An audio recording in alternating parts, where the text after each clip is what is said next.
Virtual Racing School was developed to provide support to the next generation of sim racers. No matter if you're a rookie or veteran or what car or track you'll be racing, our goal is to provide training every step of the way.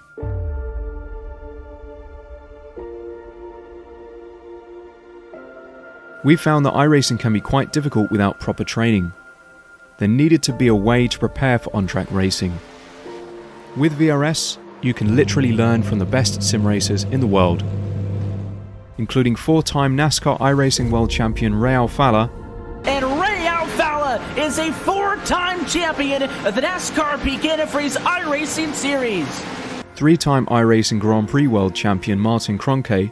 Martin Kroenke becomes a 3-time world champion. Rallycross World Champion Mitchell de Jong. Mitchell de Jong is now champion for the iRacing Rallycross World Championship Series. And many other top sim racers. Data packs include everything you need to start learning. Our World Championship coaches create the data packs by setting a hot lap or a series of fast laps for you to compare, analyze, and replicate. Data packs also include a tutorial where the coach points out techniques they use to hit the fast lap. This gives you access to the latest driving techniques and setups before you even hit the track. Sign up for a free account and download the VRS telemetry logger. With this application running seamlessly in the background, your laps automatically start syncing to the VRS website. From there, you can analyze and compare 2 laps of your choice, whether it's your data, the coaches, or your teammates. VRS will automatically target improvement opportunities so you can get up to speed even faster. VRS also makes it easy for you to request and schedule one-on-one or group coaching sessions. These sessions can range from 30 to 90 minutes, and you can select the car, track, and setup combination of your choice.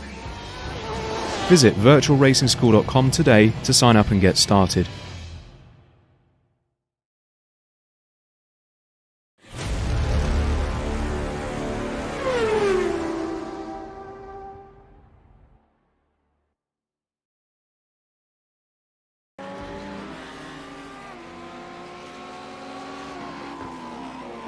Live from the virtual Circuit de Spa Francorchamps, welcome sim racing fans to the Apex Racing League GT Trophy live on Apex Racing TV. Happy that you're joining us on this beautiful Tuesday evening. I'm your host Joshua Lee. Joining me alongside the commentary booth is Jim Hodgson with Dennis Branch in the production trailer. And Jim, this is a brand new series here to the Apex Racing League. We've seen GT racing before in the Apex Racing League GT series and the GT Team series, but now we're here. We're mixing the GT3 cars with GT4 cars, multi-class racing, pro and am in each class. This is setting up to be a really exciting series. Absolutely. It is going to blow our collective minds. There's going to be so much happening, not only on track, but in the points as well, between pro, amateur, team points, and, to see these iconic cars on a track like Spa, it sends the heart all aflutter, Josh. And it is going to be a fight to the championship throughout the entire season. Points based off of each of the car classes and where each driver finishes in their class. So GT3 and GT4 will have each separate class points, but Pro and Am in each of those classes will be separated for each of their own championships. We'll have a GT3 and a GT4 overall championship, then we'll have each of the Pro and Am championships in each of those respective classes. So any driver can win 2 championships, their overall class and their Pro or Am class championship. So a lot of points going out, a lot of championships to win, and this schedule as well is looking to be a very intense schedule. We already know a couple of the stops. We're waiting on a couple other ones to be determined, but 7 rounds of action here in the ARL GT Trophy Series, and it's historic racetracks all around Europe and the world. We, of course, starting here in Spa. We go to Interlagos next week. Then we have a TBD week. Then we go to Sebring, Road America, the last TBD week. Then Watkins Glen to finish out the series. So, Jim, not only are we going, international as well, we're heading over to the Americas, into Brazil as well throughout the calendar. These are all very unique road courses, each of them with their own special characteristics that these drivers, if they want to win the championship, are going to have to tackle. Oh, yeah. It is going to be so much fun, start to finish. I cannot wait to get started, but you're absolutely right. All iconic tracks. I mean, you really couldn't pick a more exciting list than the one we have, and I cannot wait to find out what the 2 tracks are, as you mentioned, that are we're waiting to find out what they are.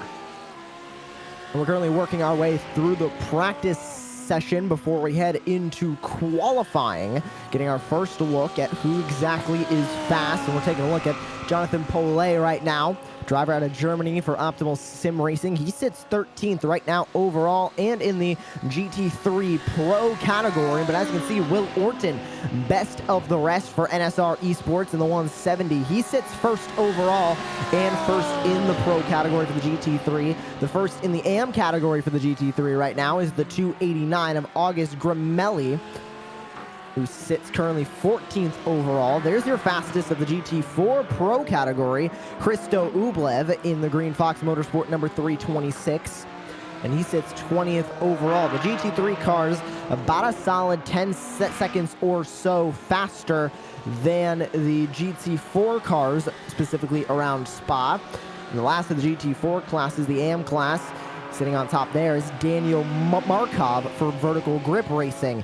Currently 41st overall and 4th in the GT4 class. First in the GT4 AM class is the 326 of Hristo Ublev. Makes his way through the back corners in Spa.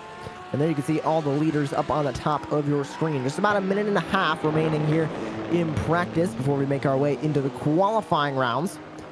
We take a look now at Lewis Ward for Team 11. And Jim, these early practice sessions are always interesting to watch because we're seeing really who's going to rise to the top, who we're going to need to watch throughout the race and throughout qualifying.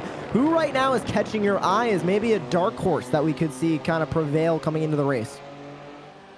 Well, it's a great question. You know, the GT3 field, Pro and AM, looks like a great mix of not only cars, but also drivers.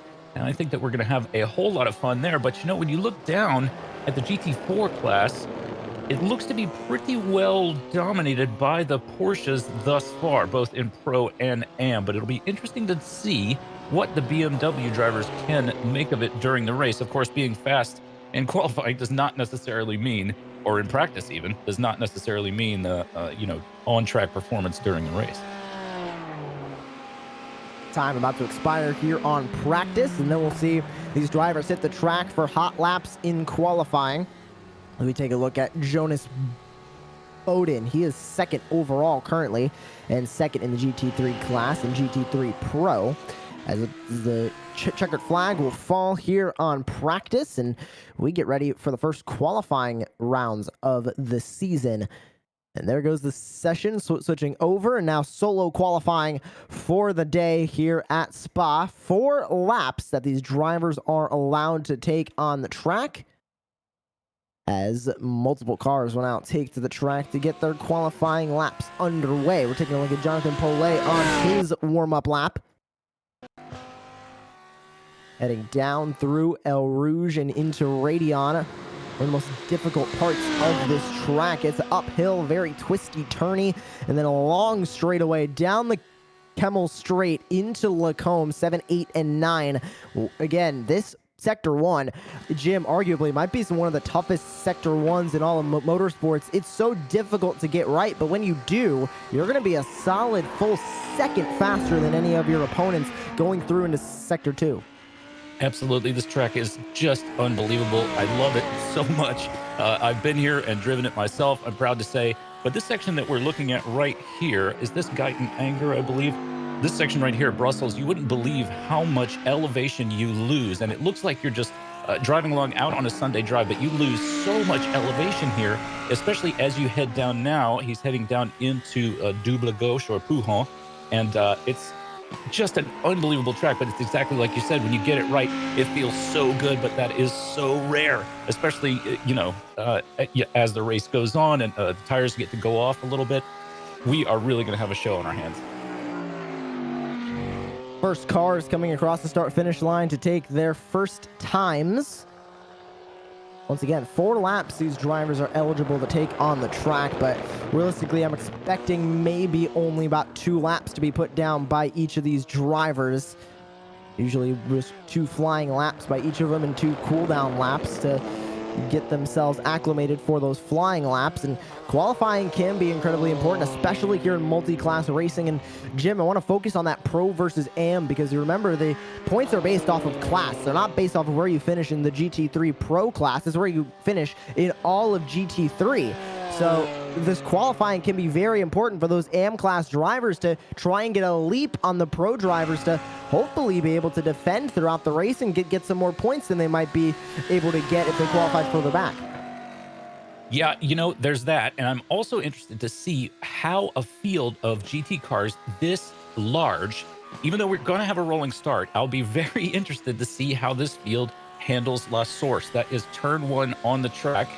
We're about to see this driver Madsen go through La Source right here. So that is a very, very tight part of the track. And everybody's going to be, tempers are going to be high, hearts are going to be beaten.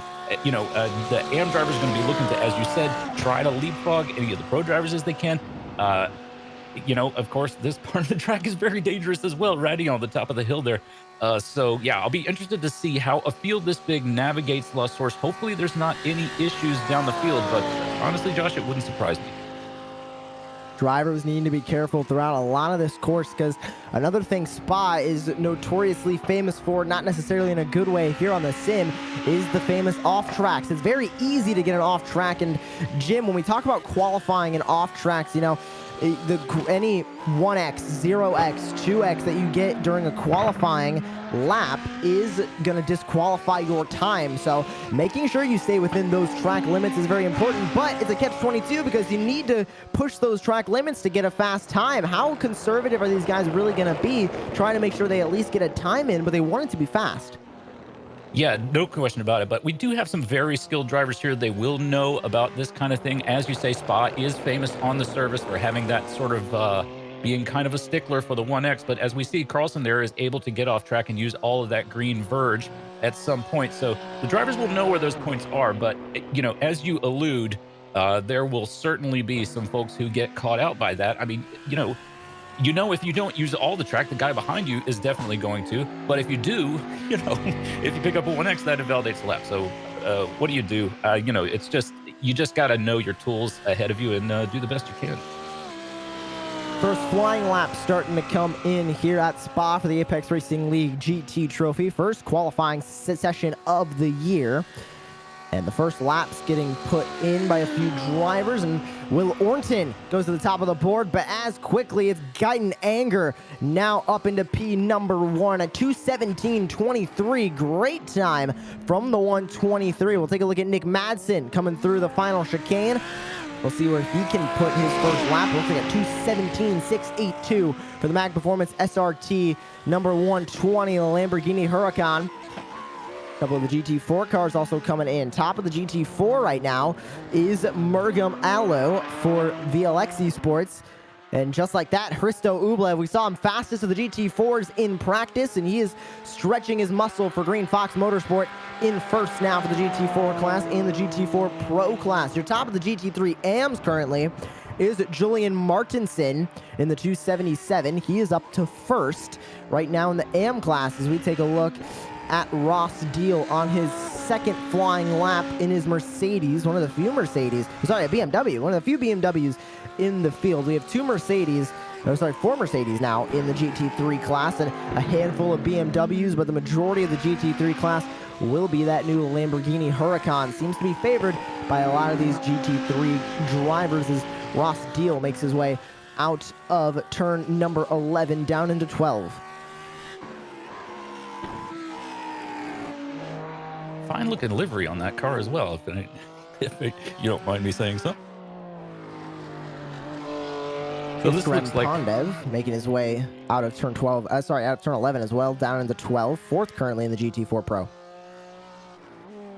Yeah, it looks like the BMWs are doing a little bit better during qualifying than they did in practice. Practice, of course, was pretty long, so plenty of time for people to get the best possible lap they could. Very different situation when you only get the one out lap and then the two hot laps.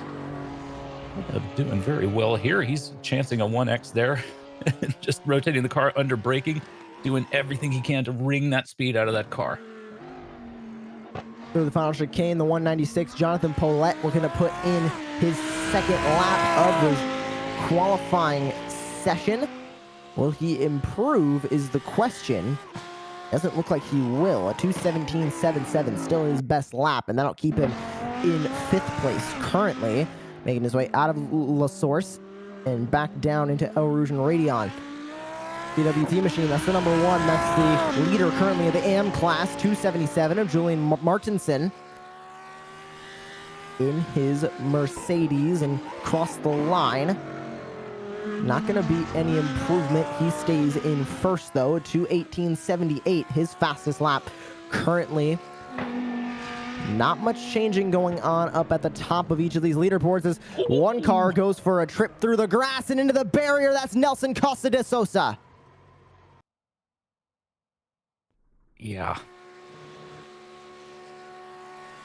Certainly not the fastest way around the track to drive off it, but I don't think that will be the last time that we see some kind of, an incident like that. This is, after all, racing. You want to wring the most out of the car as you possibly can, and a little incident, a little touch of the grass can certainly send you around. As we see Daniel Markov tapping the brakes there in La Source, you wouldn't normally expect to see a car check the brakes right there, but if he goes in too fast, certainly he will do that. See how he navigates Eau Rouge using every bit of the track and now climbing the hill up to Radion. Oh, big slide onto the Kemmel Straight, but he saves it. Well done, Markov. Hands of steel.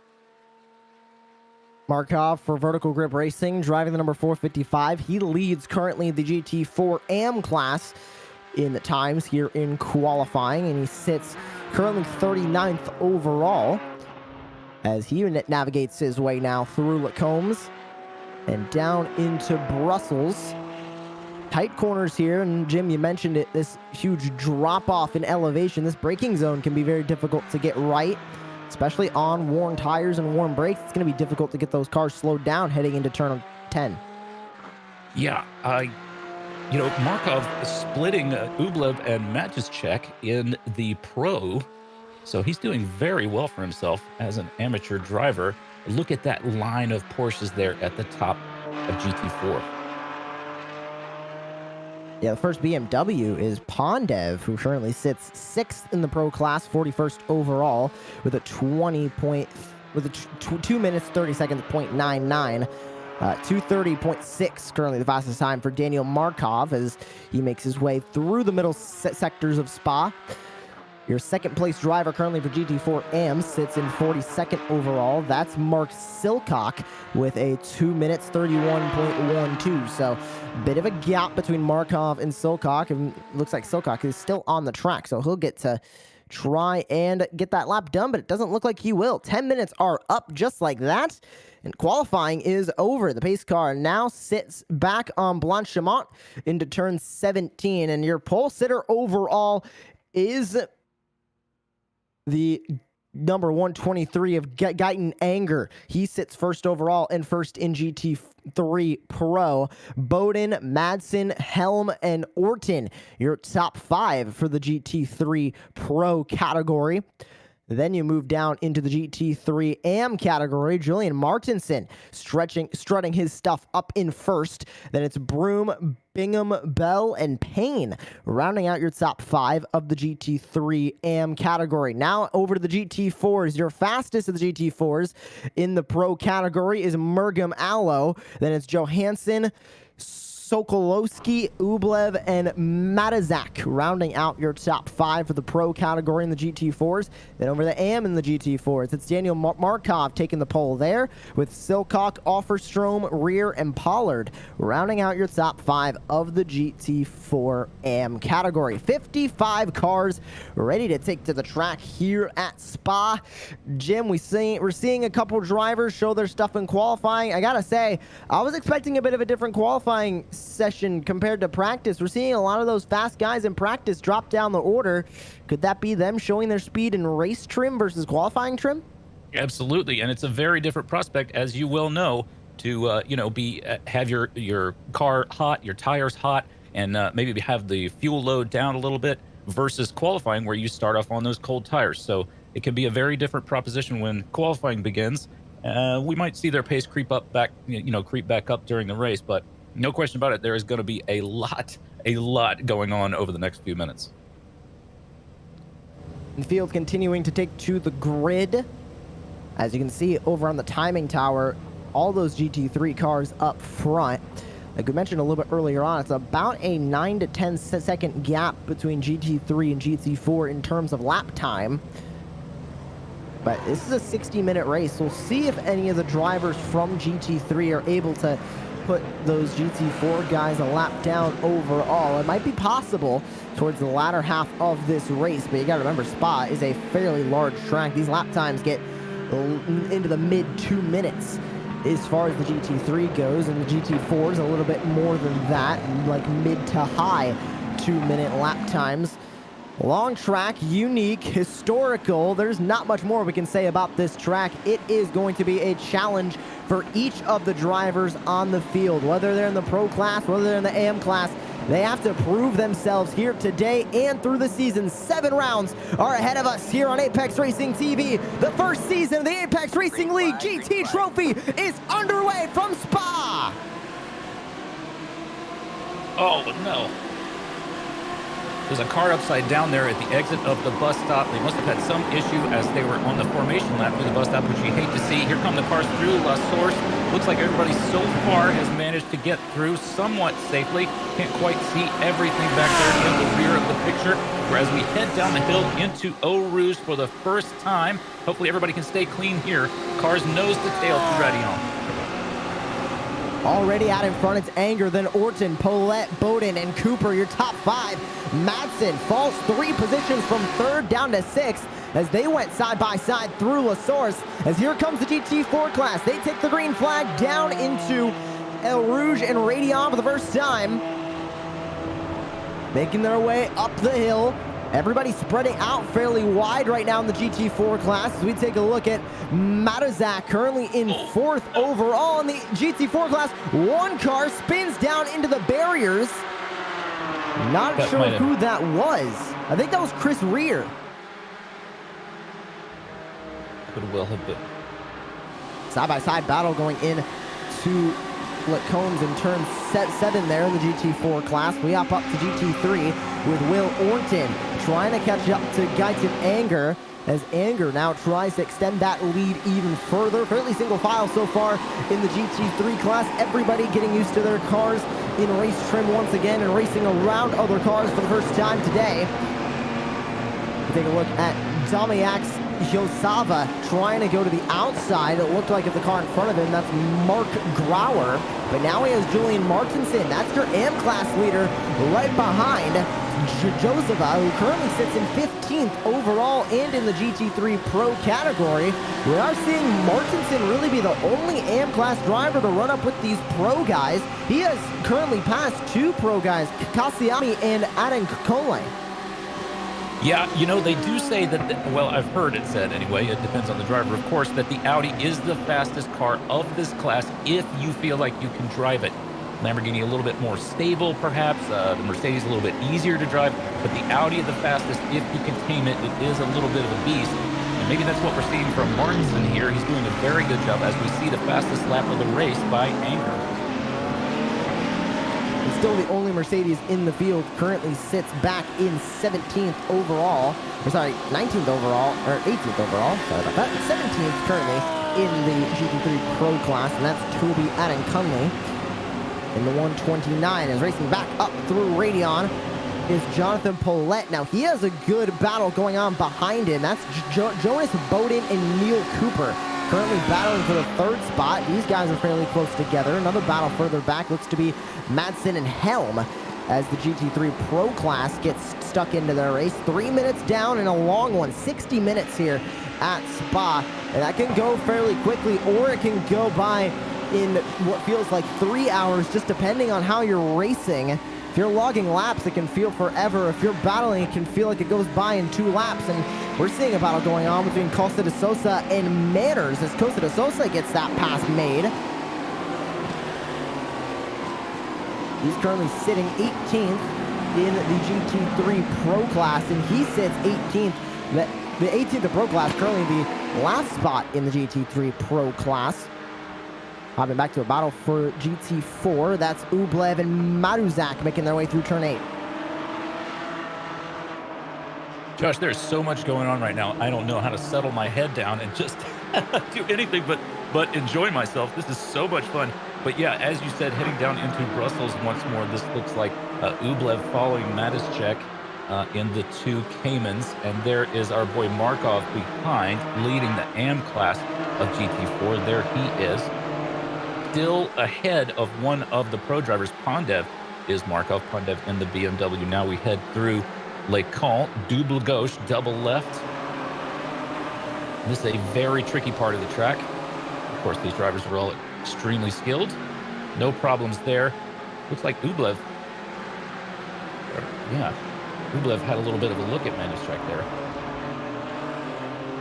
Oh, one car went wide going through that corner of the GT4 cars. We are back up to a battle between 2 GT3 machines. That's Jackson Bell and Tom Bingham. Joining that fight is Dennis Lemke as well. 3-car battle as they make their way across the start-finish line into the source once again. Down to the inside.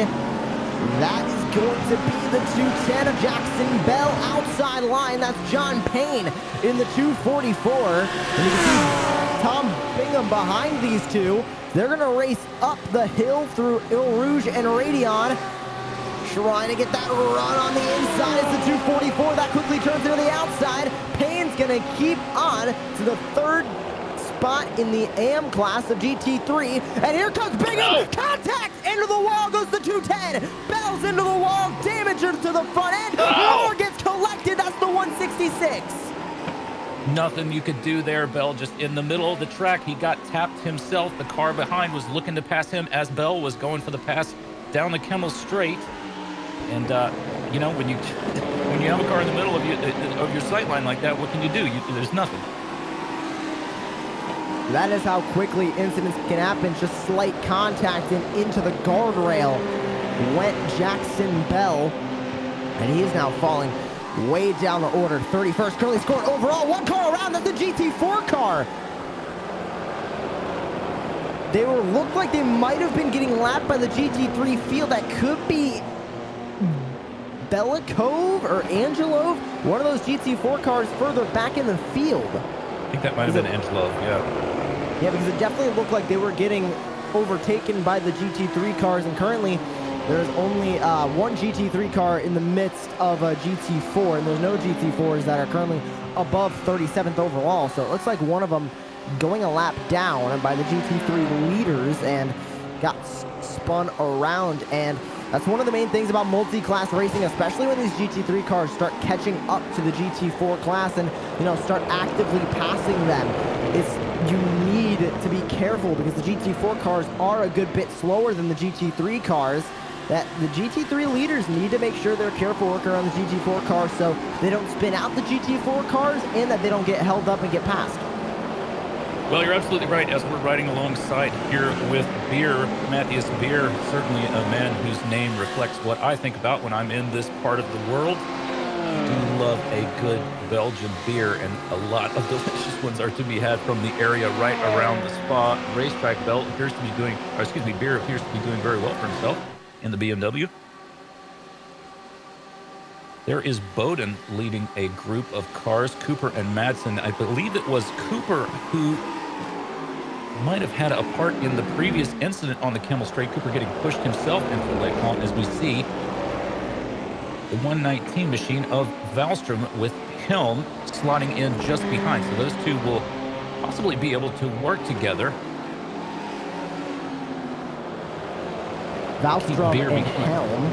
Wallström and Helm, 2 different manufacturers, but they are on the same team. Hell Racers Gluttony for Wallström, Hell Racers Terschein for Helm, as they race their way through the GT3 field. It bunched up, and this is the back half of that GT3 Pro class. Seeing a couple of bunches of action going on as we take a look at Mark Grauer. 1 car spinning. I think that was Tom Metherall into the barriers. Yes, he is. He's back there into the tires. He's going to fall to 18th overall, still losing positions to GT3 AM category drivers.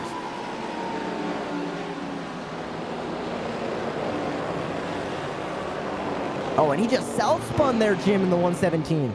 Yeah, I was just watching, as I'm sure you were as well, just watching to see if he get a little taparoo in the rear deck lid, but it doesn't look like it. As you say, he just had a little bit of an unforced error there. It can certainly happen. I've had many myself.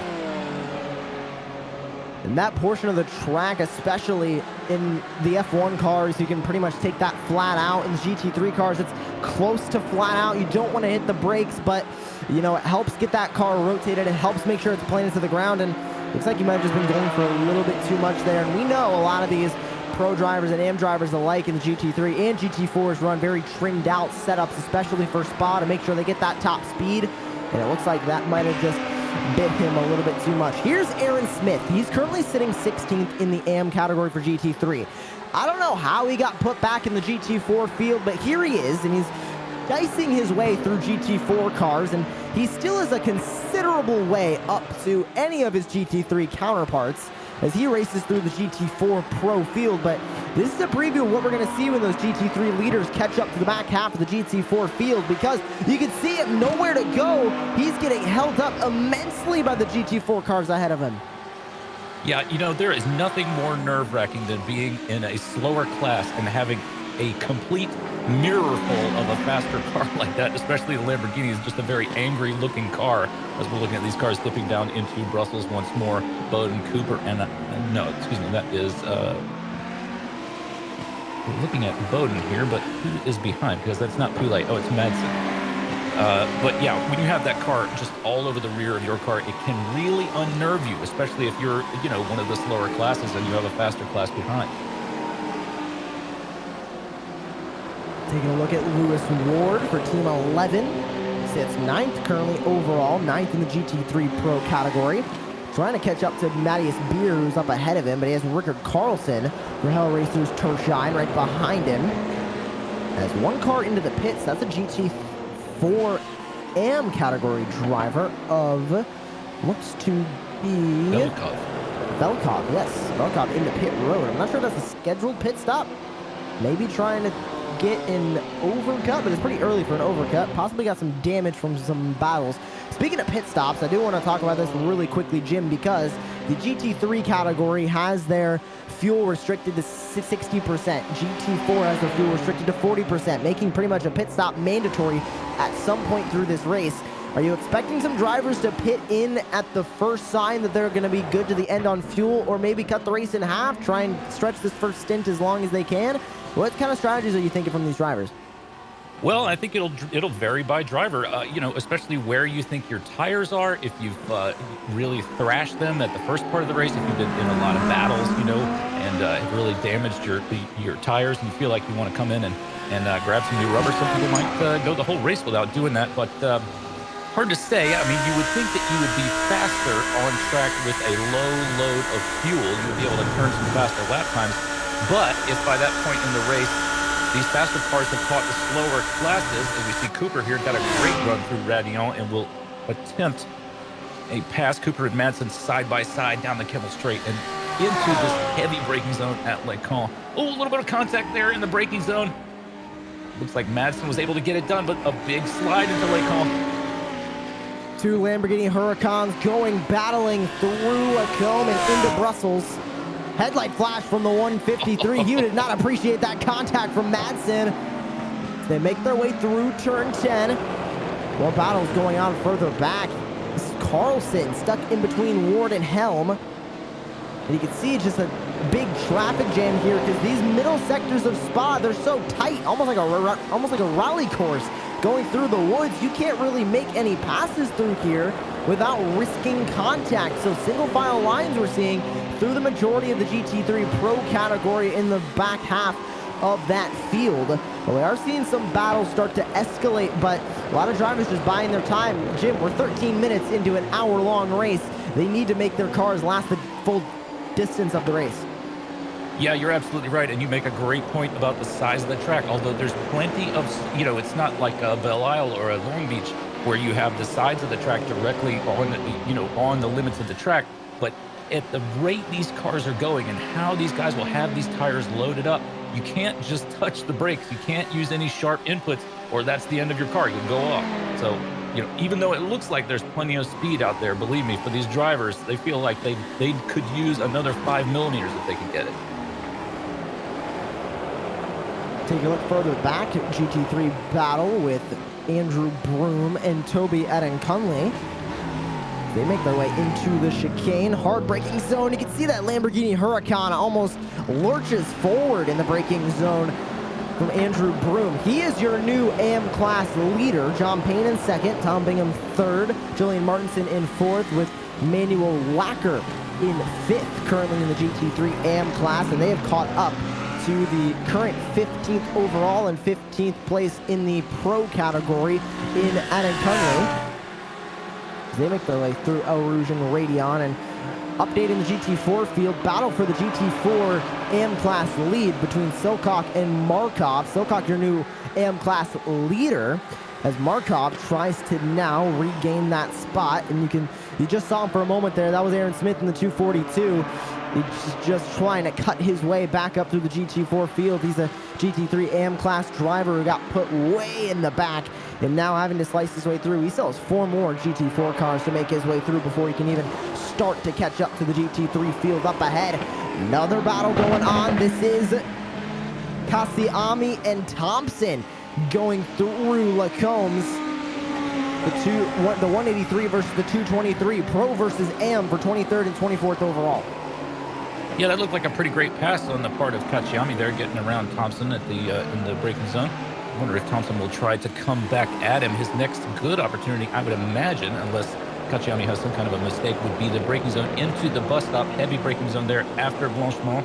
But look at this snake of cars going along. There is Beer on the rear of a slower class car. He's just been able to get around, and Valstrom wanted... Boy, that Valstrom hung up a little bit. So now Beer's got a little bit of a gap on Valstrom and Ward. That thanks to those slower GT4 car on the outside was Velikov in the 410, by the way. 6th currently in the GT4 AM. You know, Josh, I said this was going to be a fantastic race, and I'm enjoying every second of it. A lot of clean racing as well. We haven't seen too many incidents, really just one to note. That was a contact between 2 cars. The other incident that we saw on the other handful of incidents were self-spins going through the middle sectors of the racetrack. So fairly good race so far, as we have a battle for the GT4 AM class lead between, that looks to be 2 cars, Markov and Silcock. Markov on the inside in the 455, Silcock outside in the 427. The 333, the BMW back there, that's Georgi Raycheb. They're 6th currently in the GT4 Pro category, racing for overall finish, not racing these 2 up here for a AM or Pro class finish, as he's 6th in the Pro class. The 1st and 2nd in the AM class are right ahead of him in Silcock and Markov. And Mark Silcock takes the lead. Here comes Markov. Can he make a move on him? The vertical grip racing car trying to pass the Revichek Racing. Both racing Porsches as they make their way out of turn number 15. I got to say, Josh, I think Markov was wise. He had a little look there heading into Pujol, into Dubagos, but that downhill braking zone is just, even though it looks like there's a lot of track there, there's not, you know. He had a little look and thought to himself, maybe I'll wait for a minute. Taking another look at Valstrom. He still has a load of cars behind him. That's Lewis Ward, Rickard Carlson as well, and Nicholas Helm as well. 3 Hellracers cars as the 197 goes to the outside. That's Lewis Ward trying to get by this group of Hellracers, and there he goes down to the inside, grabs the spot, but I don't think they're done just yet. The Ferrari GT3 right behind of Magnus Valstrom now trying to get back by. 3 Hellracers cars in between Lewis Ward for Team 11 and Damiax Joseva for XZ Racing. Yeah, that was a pretty great move by Ward. I just thought for sure that Valstrom was going to be able to come back at him, and he may indeed still. Again, we have that heavy braking zone of the bus stop chicane coming up. So if Valstrom is going to be able to close up to Ward, that will be the spot to make an attempt. Ward's got a big snake of cars there on the rear of him. Ooh, a lot of sausage curd there on Maelstrom. I think that might slow him down just a hair. Those sausage curbs can be pretty devastating. Another big braking zone into La Source here. Hard on the binders. And then turn it in just as hard as you can. And away we go. Looks like Ward actually did pretty well there through La Source. We'll see if he's able to improve on his gap over Valstrom by the time we get up to Radion. Carlson in the 199, trying to catch up to his teammate Valstrom in the 119. They're battling for 9th in the GT3 Pro category. Here's a battle in the GT3 AM category for 2nd. Tom Bingham up ahead of John Payne in the 244. And a huge run coming down the Kemmel Straight for Payne. Is he going to make a move on Bingham? He's going to stay in that bubble of air right behind the car in front, not going for a pass. And you can see Julian Martinson sitting in the wings. He's 4th in the GT3 AM class. So 3 cars battling for 2nd, 3rd, and 4th currently in the GT3 AM class.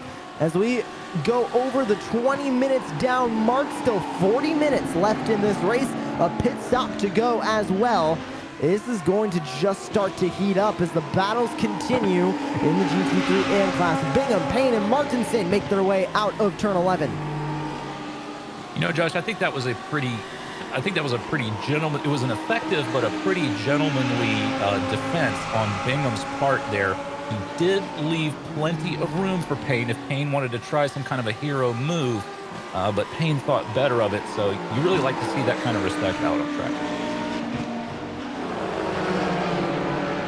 Oh, one GT4 car around up ahead. Oh, he's going to reverse back into traffic. I'm not sure who that was. I think that might have been Patrick Sokolowski, 6th place in the pro category.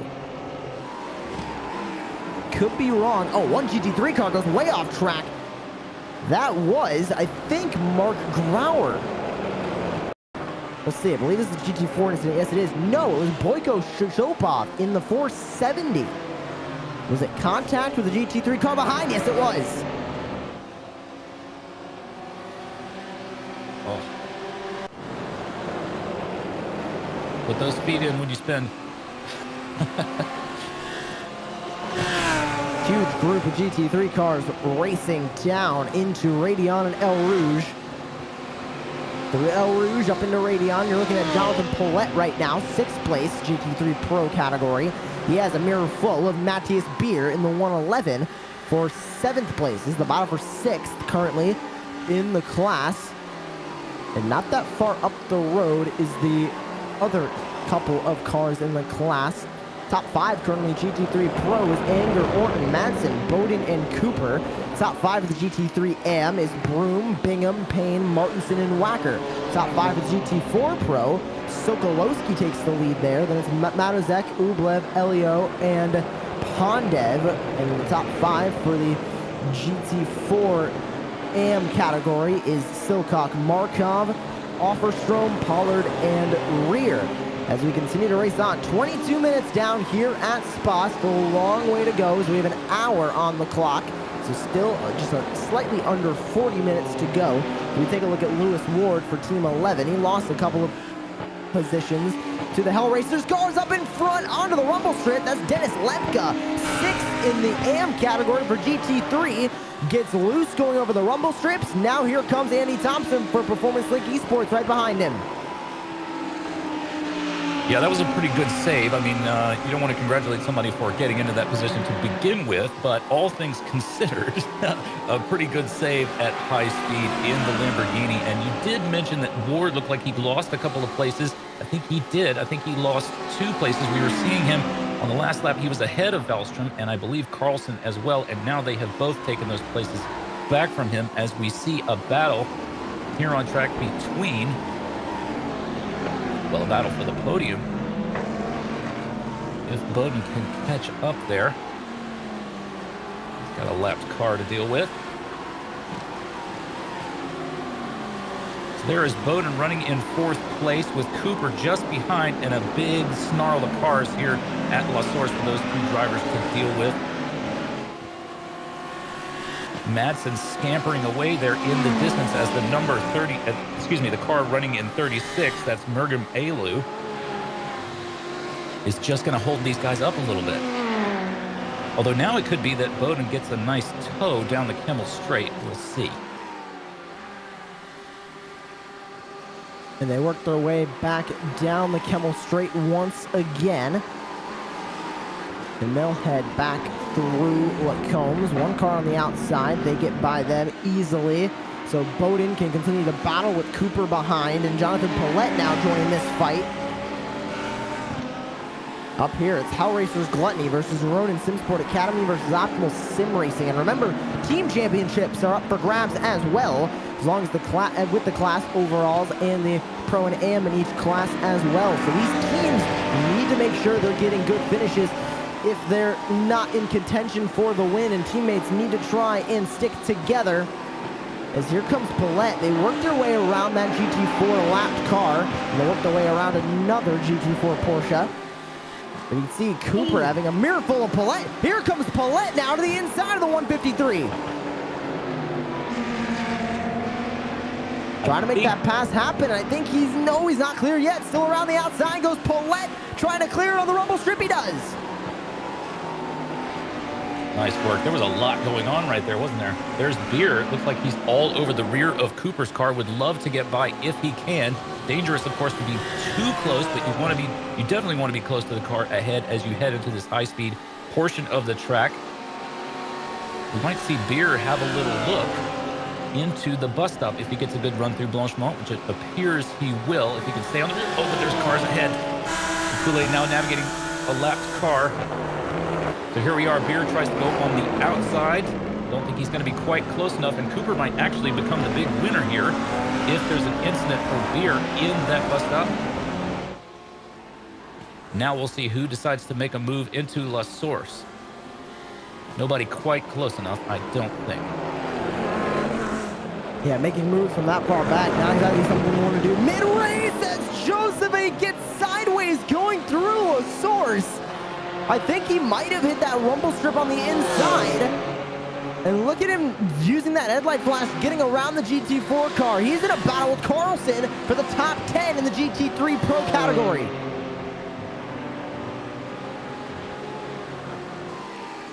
I was just looking up whose car that is, the number 390 machine. We just missed it because there was so much action going on track at the time, but that 390 car took a ton of curb just before the Blanchemont section of the track and launched his car into the air while all the rest of those cars were battling on track ahead of him. So it was just, my eye just happened to catch it in the rear of the shot. It was pretty unbelievable. It was like a Dukes of Hazzard moment. And Bingham going to lose the spot now to John Payne. Martinson is also there. Payne on the outside of Bingham. Oh my, here comes Martinson, 3 wide for a moment. Martinson down the inside, thinks more of it. Falls back into the third of this group, but he has Augusto Cassiami trying to go around the outside for Mag Performance SRT. Josh, that was Patrick Sokolowski in the number 390 machine who did that, who had that launch. But luckily managed to keep his car out of the wall. Closing in on halfway, done with this race in about 3.5 minutes, or sorry, about 2.5 minutes. We'll reach halfway done. 30 minutes down, 30 minutes to go. As we take a look at Daniel Markov, who leads your GT4 AM class. Mark Silcock, not that far behind, but you can see the GT3 field trying to cut through these GT4 drivers. And it just becomes a roadblock where you can't get by anybody, especially for those GT3 cars.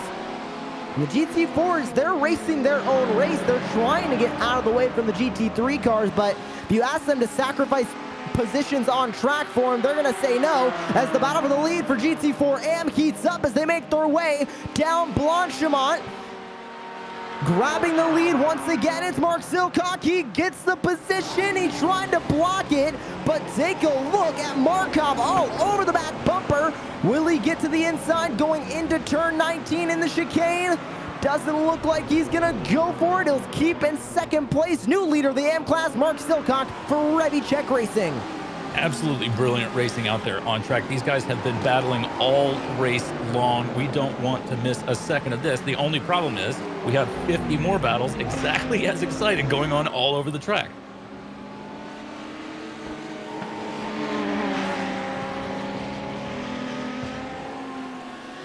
Taking a look at another battle. It's Bowden versus Paulette for 4th currently in the GT3 Pro category. Matthias Beer also joining this fight as well. 3 cars in this battle. And Neil Cooper for Ron and Simsport Academy a little bit further back as well. Yeah, Cooper, I believe, had some cars around him that he was dealing with. He seems to have shed those cars. Looks like he's gotten away a little bit from the Ward and the Valstroms of the world. Sure he'll be pleased about that as we look rearward from Bowden's car at the front of Poulet's car. You wonder if he pronounces it Poulet or Poulette. We don't quite know. We don't know him personally, unfortunately, but of course we'd like to. He's all over the rear of Bowden's car. And this is playing well into Beer's hands, isn't it, Josh? With these two squabbling ahead, Beer is able to close up that gap. And that's exactly what he's trying to do, as any position on the track is important, as these are all given. The points are given by overall finish in the GT3 and GT4 class. Not GT3 Pro or AM, not GT4 Pro or AM, the total GT3 class and the total GT4 class. And as of right now, one car in the pit road, that's Bowden. Bowden's into pit road. We might be seeing pit stop start. He's cutting the race in half. 30 minutes down, 30 to go. Bowden is in. First of the GT3 cars to come in. Couple more coming in further back, but none of the main leaders are in yet. Anger, Orton, Madsen, Paulette, and Beer, your top 5. They stay on the racetrack. You know, I will say, Josh, if you have a catastrophically terrible run through that bus stop chicane, you can dip into the pits and pretend that that's what you meant to do. I'm not saying that that's what happened there, but that is a possibility. We'll have to see if any of the leaders come down fairly soon.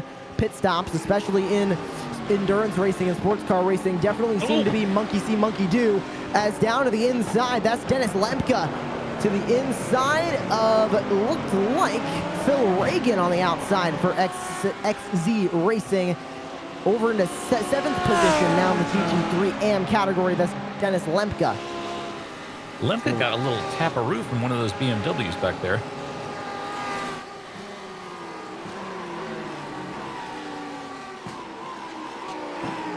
That might be Payne on Wacker. No. That was Martinson on Payne. That moves Martinson now up into 3rd of the GT3 AM category in his Audi.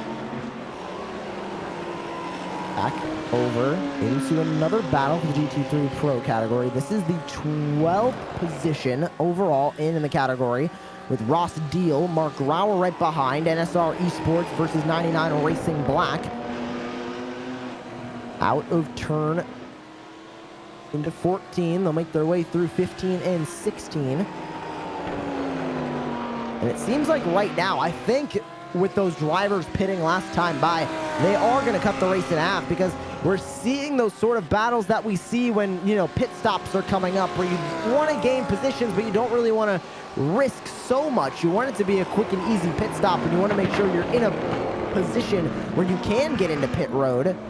So I think those pit stops were on purpose from those drivers that pitted last time by. Maybe they're trying a bit of an extreme overcut, as we see one more dipping into pit road further back. It looks like Ward and Josephi are in pit road. Yeah, you know, I would normally expect a car that's at the rear of a booger of cars, here that would be Cooper, who's riding at the rear of Beer. You know, for somebody like in a position like that to maybe try to dip into the pits earlier than the cars ahead, just to kind of try to throw a monkey wrench into the works. But who knows why Bowden did what he did. You know, it's his race to run, so certainly his choice. As we see Silcock here attempting a pass, Markov still all over him. What a battle this is for the lead of the GT4 AMs. Silcock still leads the GT4 AM category, and you can see Markov has not gone far back, and you can see him go right to the outside. Huge move as here comes the GT4 AM class leader into pit road. Another GT3 car will follow him in. Silcock is into pit lane. Yeah, again, that looked like an incident about to happen there, but no, it was just Silcock dipping into, I was, I'm thinking, oh, he ran wide, and then, he ran wide into the pits. And that pit lane is difficult because you do have to pull off at a very fast portion of the track where you're trying to get the power down for the second chicane turn, and you have to make your way to the outside to try and get into pit road. And not to mention, that pit lane is only about a car width wide going through the entire entry to pit lane. Very difficult to get in and out of, especially under green flag. And that is Ward, and he was just getting by a pass car, I believe. A bit further down the timing tower. Ward battle ahead is with Lemke. Here he is. They're both going to get around these cars before this turn, I think. I think Ward will be held up, compromised just a little bit as we see a little bit of a wiggle on the front end from Ward's car. But now Ward will have to consider whether or not to attempt anything. Meanwhile, this battle is still going on. Poulet, Beard, and they're all going to head into the pit now as a train, I believe. Yes, indeed, they do. Poulet, Beard, and Cooper. Oh, I think contact with Cooper and Beard getting slowed down for that pit entry cone. Doesn't look like there's any damage, maybe just a small amount of contact. Your leader is also in, Guyton Anger. So Carlson and Helm, both of them teammates for Hell Racers. Tershine, keep in mind, now assume the lead in both of their BMWs. Definitely looks like these teams are running the same pit strategy as Guyton Anger is out and away from pit lane. There's Valstrom for Hell Racers, Gluttony in pit road, and most of the GT3 Pro and AM category are in pit road this time by, and it's a sea of GT3s. Yeah, very, very busy pit lane, especially sharing pit stalls, as these cars will certainly be, because we have more cars in sim than there are stalls in the pits. Not a problem for the service. And I believe that is Ward in the rear of your picture, just coming around. Yes, it is coming around La Source, so Valstrom will get out ahead of Ward.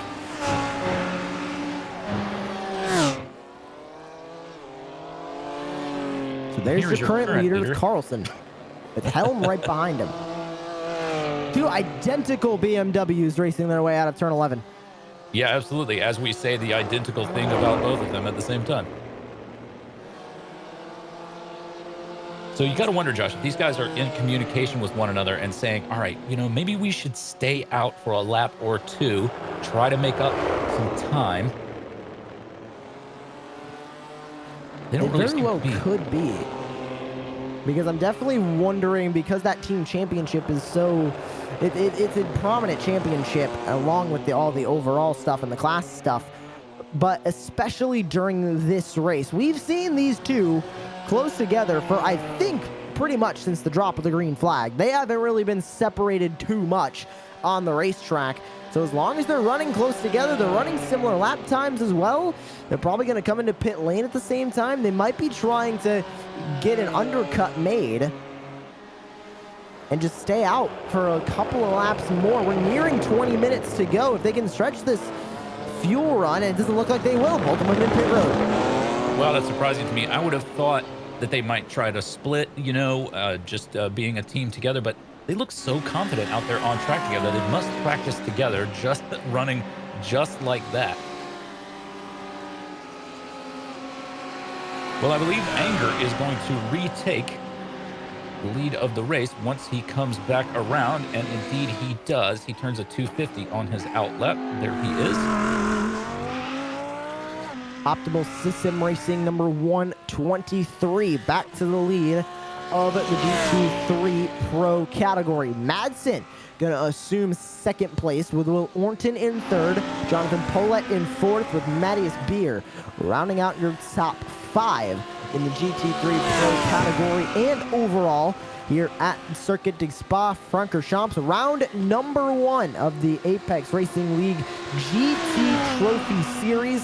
And as green flag pit stops get their way finished, And just taking a look at the schedule, we previewed it in the pre-show, Jim, but such a unique schedule. And as we take a look at this battle between Madsen and Orton, Orton tries to go to the outside, not able to complete the pass on Madsen. But we're going from this big, long racetrack of spot, 2.5-minute lap times. Oh, Jonas Bowden's off track into the guardrail. What happened to the 116 for Hellraiser's Gluttony? He is in the grass and stopped. I'm going to guess issue at radio. Maybe got a little tap here. Let's see. Definitely curious because it was sort of midway down. Oh, that's down. A failure of some kind. That's a mechanical issue. Connection. Something like that. Could it be a possible hardware issue? Maybe his wheel disconnected. Oh my, look how spun around right in the middle of the track. That is Cooper. Jonas Bowden is into pit lane, so he'll tow it on back. Now, who was that spun around in the middle? Yes, it was Neil Cooper in the 153. Did he get help? No, same spot that we saw another driver spin around earlier on in the race. He's able to keep it going, but we're seeing more troubles down there at turn 12. Yeah, you know, if I had to guess, Josh, I would bet that he was just driving along and thinking to himself, boy, did you see what happened to that other car? And if you have that moment, if you have that just split second of concentration loss, you go around as well while you're thinking about what happened to the other guy. Battle for the GT3 AM class lead. This is about the closest it's been all day. Tom Bingham versus Andrew Broom. Performance Link Esports versus Devils Racing. They make their way down Blanchimont and into the chicane. 20 minutes to go. Take a look at the 117. That's Tom Metherell. Now, Tom Metherell is currently racing for the GT3 Pro category. He is 16th in the Pro category for GT3. He's currently on the racetrack, 18th overall, and he has to get by these two AM class drivers in front of him. And Jim, this leads to what we talked about earlier, where the AM class and the Pro class drivers are in the same cars. They're in the same class on the racetrack and in the same class for points. So the AM drivers aren't going to give up anything on the Pro guys. Yeah, I wouldn't expect them to at all. You would expect those other cars to have more pace, but you never know who gets put into the top of the second, the top of the AM and the lower part of the Pro are certainly well matched, as we can see here on track. And here's the big old Terschein train, led by Carlson through Brussels once more. And talking about, just really quickly, what you mentioned there about drivers going from Pro to AM and just who gets put in what class. We've seen in other Apex Racing League Pro and AM series where we see drivers graduate from AM to Pro, and it's a whole new challenge for them. Alessandro Dalladone is the one that comes to mind for me in the Apex Racing League Prototype series. He got graduated up to the Pro class with an AM class win the week before, so it's that change up. They're racing against new people, and it's a new challenge going from AM to Pro, because we see these Pro guys, the top 15 overall, even though they're in the same cars as the AM drivers, are commanding this race in the first 15 spots just by being in that Pro class. So it's difficult for these AM guys to keep up with the Pro guys, but as we're seeing, the top 4 currently in the AM category have infiltrated the Pro category as far as the GT3 goes, and now that goes to the top 5 of the GT3 AM category. Well, Josh, as you know, I have a deep and abiding love for Alessandro as the driver on our commentator team. Looking forward to spend more time having a laugh with him and driving some cars. Battle between Augusto Cassiami and Toby Adekunle. This is the battle for 14th currently overall in the GT3 Pro category. Down into the chicane is the 183 going to make a move. That's Cassiami for Mag Performance SRT. He's going to try and go to the outside through the second half of the chicane. Not going to make it stick. Back up into 14th goes Toby Adekunle. Yeah, it wasn't long ago, was it, that we saw Broom all over the rear of this car. Something has happened there, I wonder. Wow, a very wide line. On Cacciani's part there, I believe. Yeah. He must have just decided to let Adekunle go. Back into this Hellracers train, as we have coined it. Carlson, Valstrom, and Helm. Now, as far as teammates go, Carlson and Helm both running BMWs. They're for Hellracers Tershine and Hellracers Gluttony, represented by the Ferrari in the middle of this BMW sandwich. That's Magnus Valstrom. A little bit of a step out of the rear there. But these cars just running along.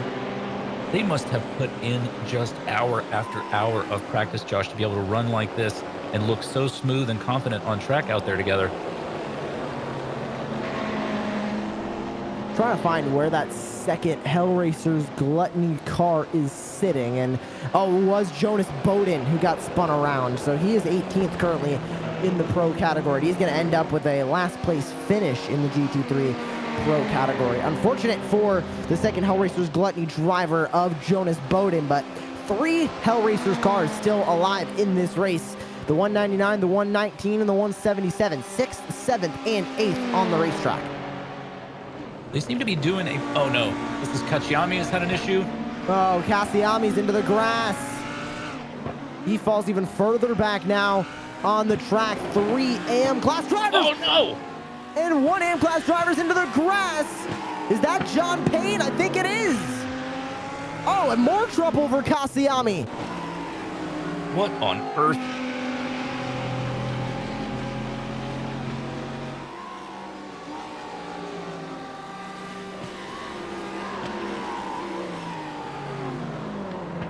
Just lost the rear of the car there, didn't he, Josh? And the car ahead did as well. Trouble going through the middle sectors here at Spa. So there's Cassiami coming back onto the racetrack. Now, who was that AM-class driver that got spun around further up? Man, I can't tell. Yeah, I can't either. And then Kachigami goes around again. Oh, wow. That one didn't end up nearly as bad as that first spin, luckily for him.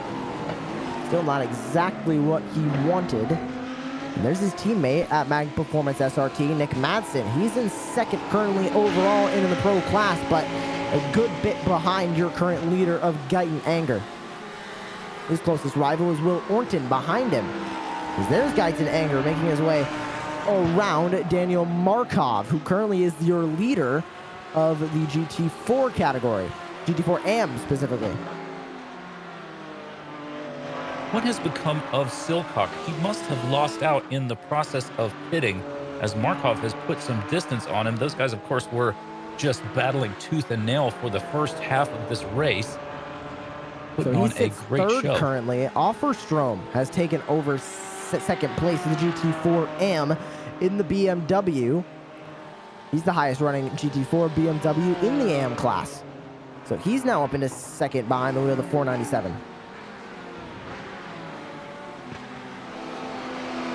I want to highlight those lap times. Those are the best lap times of each of the classes up on the top of your screen, courtesy of SDK Gaming and our producer, Dennis Branch. And you can see GT3 Pro, 217.995. 219.237 from GT3 AM. So we're already seeing that gap in times between just the GT3 class alone. But then you take a look at both of the GT4 cars. 2 minutes 30.685. About 13 seconds behind the fastest time of the GT3 Pro class. Then at 2:31.721 GT4 AM, about a second back from GT4 Pro. About 14 total seconds behind the fastest of the GT3 category. So those lap times are a huge difference between each of these classes, and we're seeing the difference between not just Pro and AM, but GT3 and GT4 as they race on the track. Yes, indeed. And here we ride on board with Madsen, who will get around Silcock. As we just mentioned, Madsen's got Orton all over the rear of him, so Madsen has managed to get by Orton. They've still got a long way to go to catch up to Anger. That's Offerstrom there, I believe. We were just speaking about a second ago, but they've got a pretty good gap to cover if they want to catch Guyton Anger, who is absolutely crushing this field. A 15-second gap now, 15 plus. These guys are battling for the best of the rest, Madsen and Orton. Orton's got to be annoyed having run in P2 for so long. To now be sitting in P3. He's within striking distance of Madsen if he can get up close to him. They're on board with the Max Performance SRT number 120 of Madsen.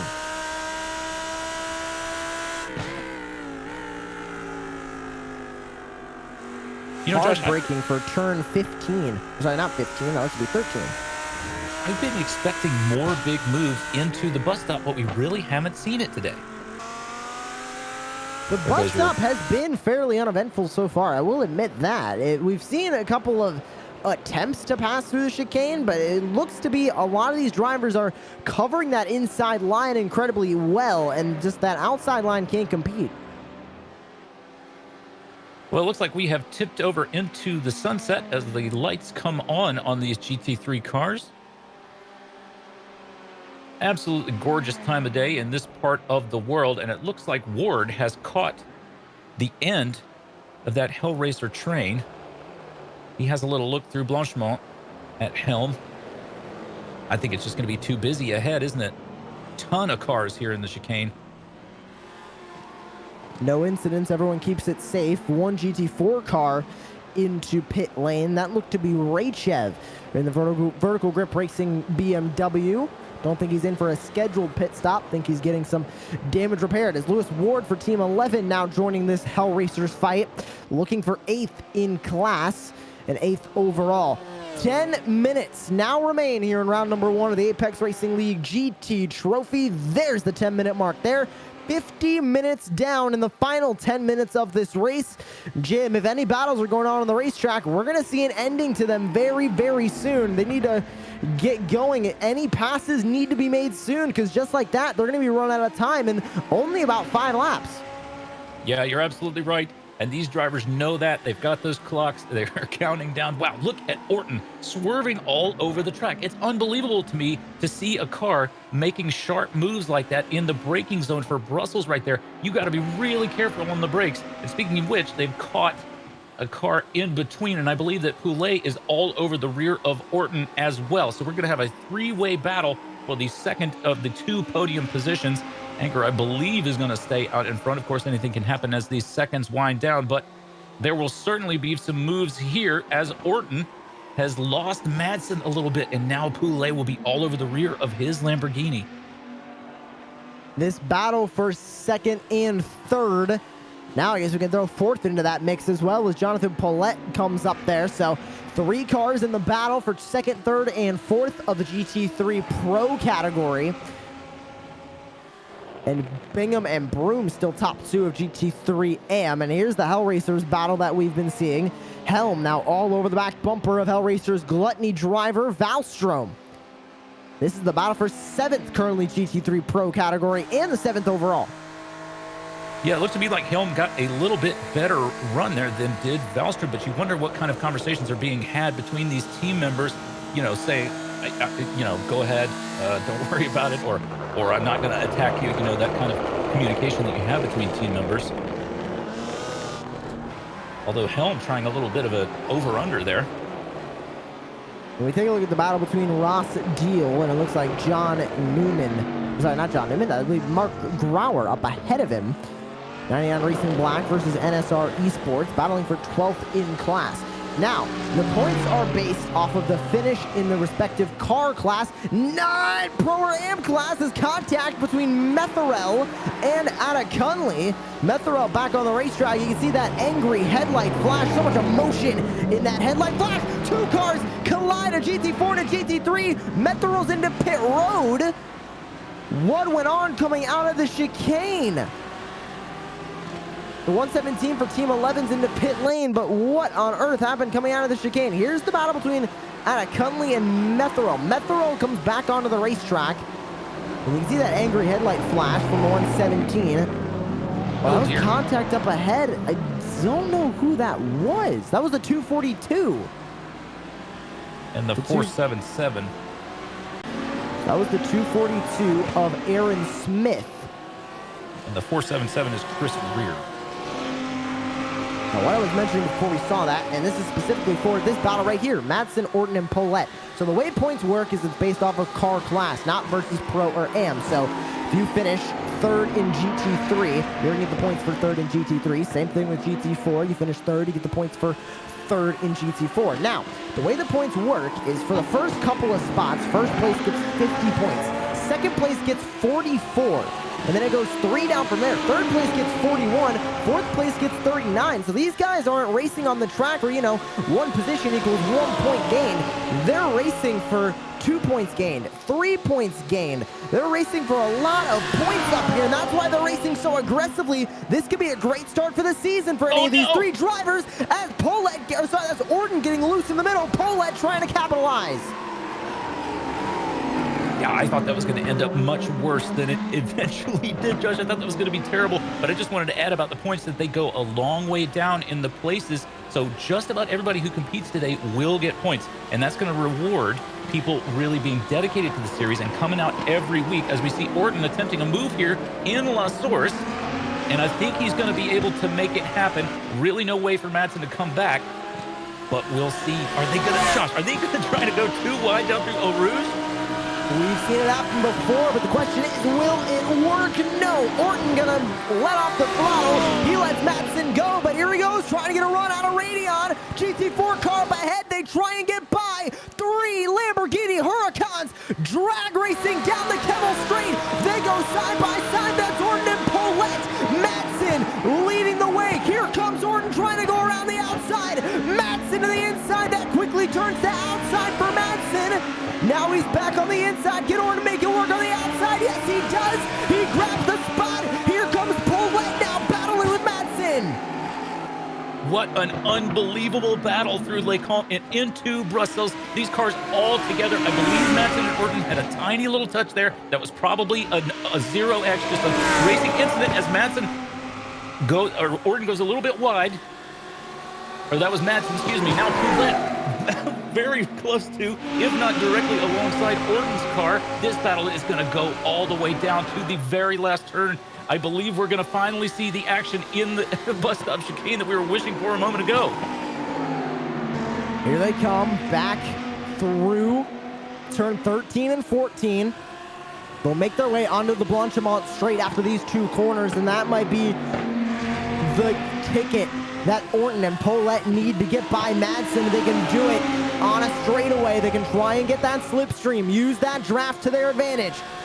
Here comes Orton in the 170. This is Mag Performance SRT for Madsen, NSR Esports for Orton, Optimal Sim Racing for Paulette.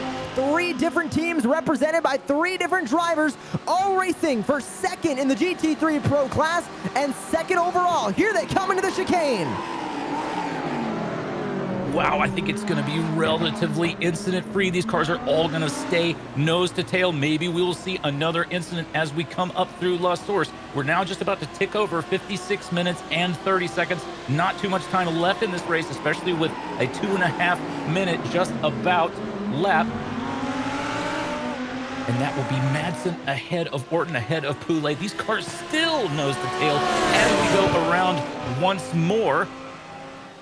And we'll see who's able to make the Kemmel Straight work best for them, who gets a good run out of Radion. I believe that Madsen cut the inside of the corner a little bit poorly there. I think that Orton is going to have the advantage down the Kemmel Straight this time. Let's see if Poulet is able to stay in the draft and make himself apparent there as well. Madsen, I think, has got a good grip, a good sort of grasp, mental grasp on the braking zone here into Les Camps. Yep, he stays ahead, does Madsen, of Orton. What a battle, Josh. And this is just heating up. I believe when they come across the line this time by, it will be 1 lap to go. They'll take the white flag as the clock will be set to expire during that final lap. And these 3 not separated just yet, but also nobody able to get around the car in front. Passing so difficult here at Spa. There's only really a handful of passing locations without making contact or wrecking the car in front of you. They want to keep this battle clean. Really, the only place I can see them making that move that they can maybe get around Madsen is coming down the Kemmel Straight into Lacombe. Madsen doing a great job of defending here, and I gotta say, I think Orton is looking a little bit ragged on this part of the track. We've seen the rear kind of step out on him a couple of times as he's setting up. to get down into this section of the track. And you can see here, Madsen's got a tiny little gap on him, and Poulet is all over the rear of his car. We'll see if Orton is able to trim his car a little bit better and maybe control a little bit better. But look at that gap that Madsen's now got.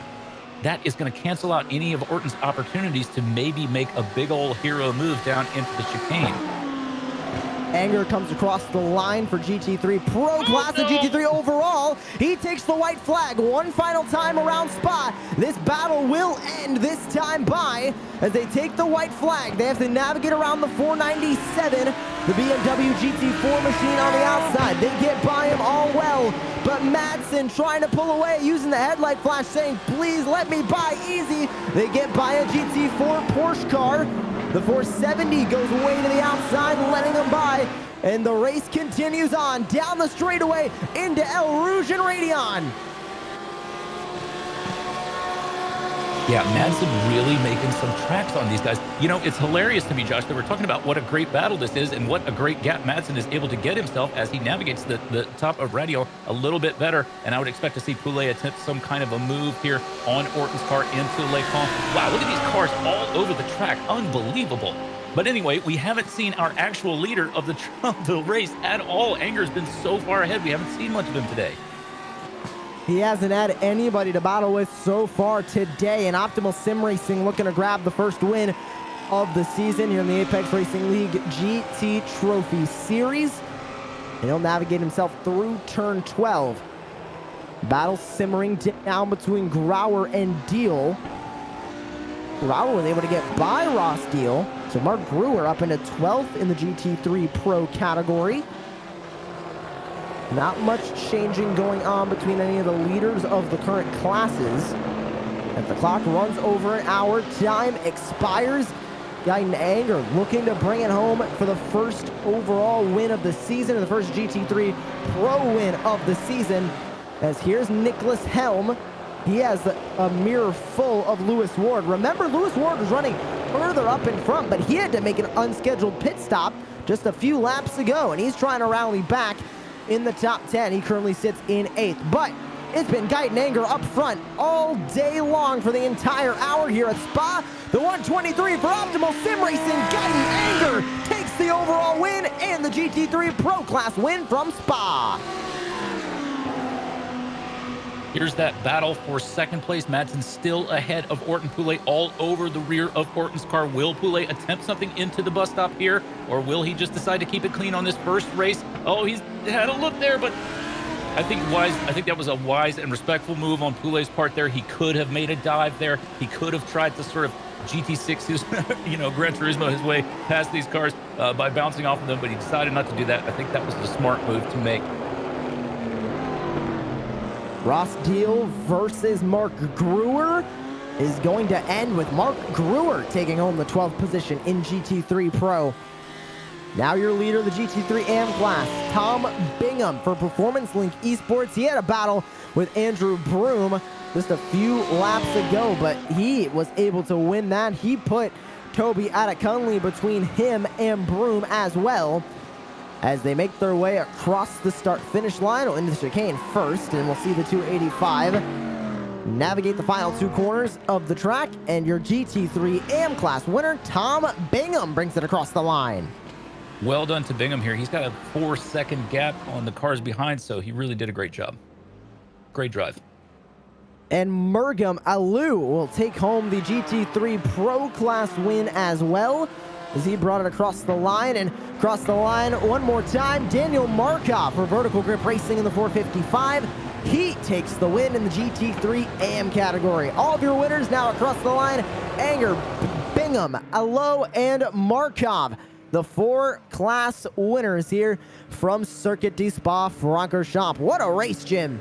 Absolutely. I hate to say I told you so, Josh, but I was expecting a real battle, and we absolutely got it. What a show, as we see the winner taking a little bit of a victory lap here. Well deserved. What a race that was today. And Jonathan Paulette as well, another Optimal Sim Racing driver. He came home in 4th. A great day overall for Optimal Sim Racing, and they're going to try and take an early lead in the team championship. So I believe their combined points are going to be the highest out of anybody in any teams. in this series. So great day for Optimal Sim Racing. You can see the two Performance Link Esports drivers as well. Tom Bingham for Performance Link Esports grabbed the win, and the other Performance Link Esports car, I believe that is the 295 or 285, sorry. Then the other one is the 223 of Andy Thompson for Performance League Esports. Yes, indeed. A great day for those guys as well. But really, I think the big winners here, Josh, are you and me, because we got to see every bit of this race. What a show it was out there. And look at the difference between the fronts of those two cars. That's Poulet in front and Anger's car in the rear. It's just amazing to me how dirty the front of Poulet's car was, because he was in that draft all day long. GT3 Pro finishing results. Guyton Anger takes the win, and you can see that 22-second gap over Nick Madsen in second. A great day for Guyton Anger. Will Orton finishes in third. Jonathan Paulette in fourth. Mateus Beer rounds out your top 5, and rounding out your top 10, Rickard Carlson, Nicholas Helm, Lewis Ward, Magnus Wallstrom, and Neil Cooper, your top 10 for the GT3 Pro category. Moving on to GT3 AM, Tom Bingham with a great win over Andrew Broom, Manuel Wacker, Dennis Lemke, and rounding out your top 5 is Andy Thompson. Then your top 10 is Julian Martinson, Phil Reagan, John Payne, Ian Manners, and rounding out your top 10 for the AM category is John Newman. Moving on to the GT4 Pro category, Morgan Allo with a great race. He takes home the win, 8 seconds over your second place driver, Patrick Sokolowski. Piotr Matizak in third, Hristo Ublev in fourth, and Iskren Pondev in fifth. And rounding out your GT4 Pro field, only 9 cars in GT4 Pro, is Ganovsky, Raychev, Varbanov, and Johansson. And then finally, GT4 AM category to finish out all of your finishing results. Grabbing the win there was Daniel Markov in second, Mike Pollard.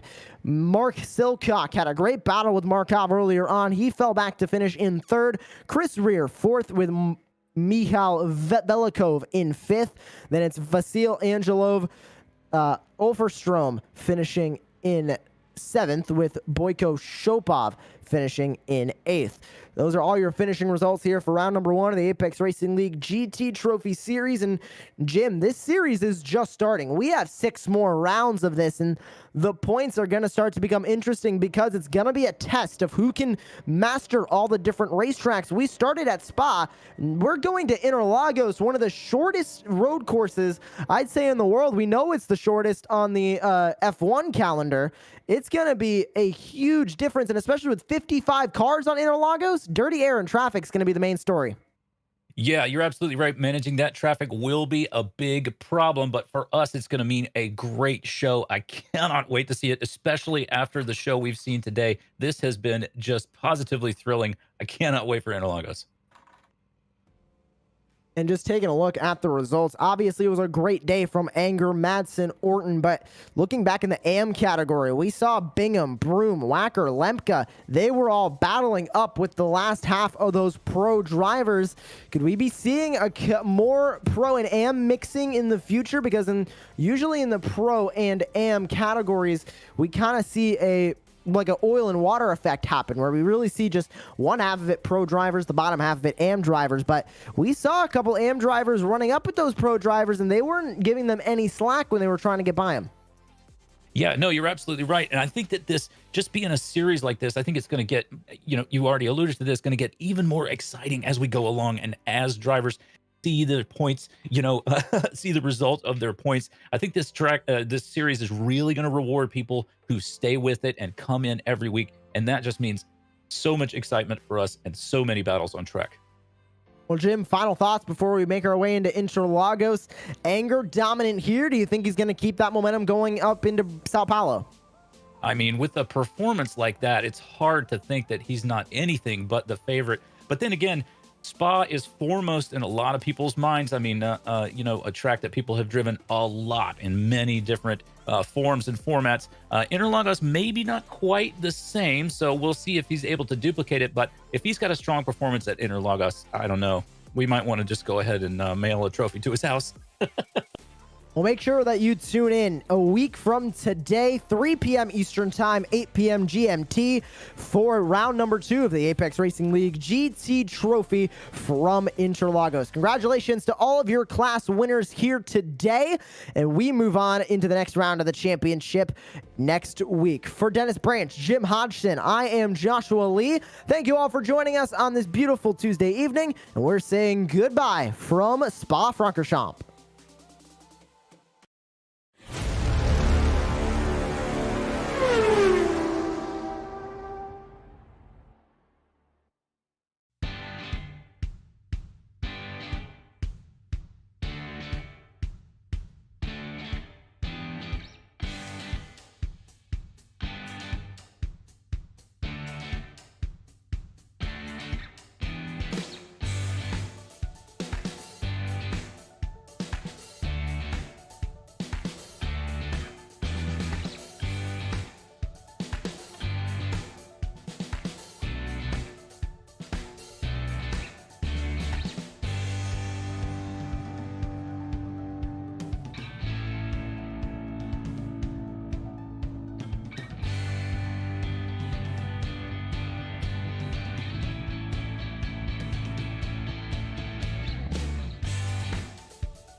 Virtual Racing School was developed to provide support to the next generation of sim racers. No matter if you're a rookie or veteran or what car or track you'll be racing, our goal is to provide training every step of the way.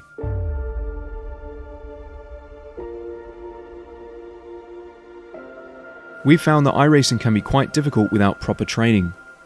There needed to be a way to prepare for on-track racing.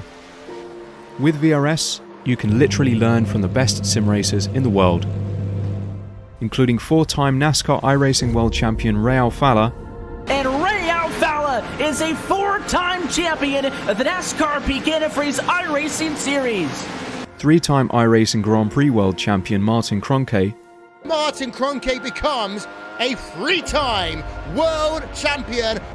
Rallycross World Champion Mitchell de Jong. Mitchell de Jong is now champion for the iRacing Rallycross World Championship Series.